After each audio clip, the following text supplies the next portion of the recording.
பொதுவாக முருகன் கோவில்கள் என்றாலே மலை மீதுதான் இருக்கும். வித்தியாசமாக திருச்செந்தூர் முருகன் கோவில் மட்டும் கடலோரத்தில் அமைந்துள்ளது. ஆனால் இதுவும் மலைக்கோவில் தான். முந்தைய காலத்தில் சந்தனமலை என்ற மலை மீதே இந்த கோவில் அமைந்திருந்ததாக புராணங்கள் சொல்கின்றன. இதற்கு சான்றாக கோவிலுக்குள் இருக்கும் பெருமாள் சன்னதி, வள்ளிகுகை ஆகியவற்றின் மீது கல்பாறைகள் இன்றும் இருப்பதை காண முடியும். ஆனால் எங்குமே காண முடியாத அதிசயமாக வருடத்தின் பாதி நாட்கள் நீருக்குள் மூழ்கியிருக்கும் முருகன் கோவில் ஒன்று நம்முடைய தமிழ்நாட்டில் அமைந்துள்ளது. நெல்லை மாவட்டத்தில் தாமிரபரணி ஆற்றுக்கு நடுவே அமைந்துள்ள குறுக்குத்துறை முருகன் கோவில்தான் அந்த அதிசய கோவில்.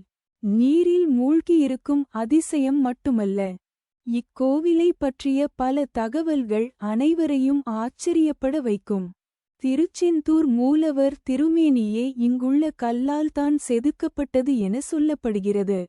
அதனால் திருச்செந்தூருக்கு இணையான கோவிலாக கருதி திருச்செந்தூர் கோவிலுக்கு வேண்டிக் கொண்ட பலர் இங்கு வந்து நேர்த்திக் கடன் நிறைவேற்றுகிறார்கள்.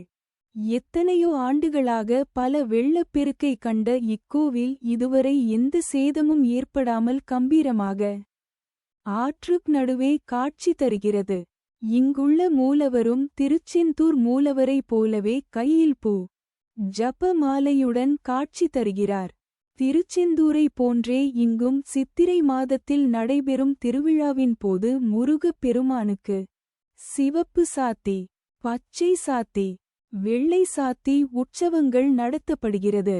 இந்த கோவிலிலும் திருச்செந்தூரில் இருப்பதைப் போலவே பஞ்சலிங்கங்களை தரிசிக்க முடியும். மழைக்காலங்களில் தாமிரபரணியில் வெள்ளம் ஏற்படும் காலங்களிலும் இந்த கோவில் நீருக்குள் மூழ்கிய நிலையிலேயே இருக்கும். இந்த கோவிலில் நெல்லையப்பர், காந்திமதி அம்மனுக்கும் சன்னதி இருப்பதால் நெல்லையப்பர் கோவில் திருவிழாவின் போது இக்கோவில் முருகப்பெருமான் நெல்லையப்பன் கோவிலுக்கு எழுந்தருள்வார்.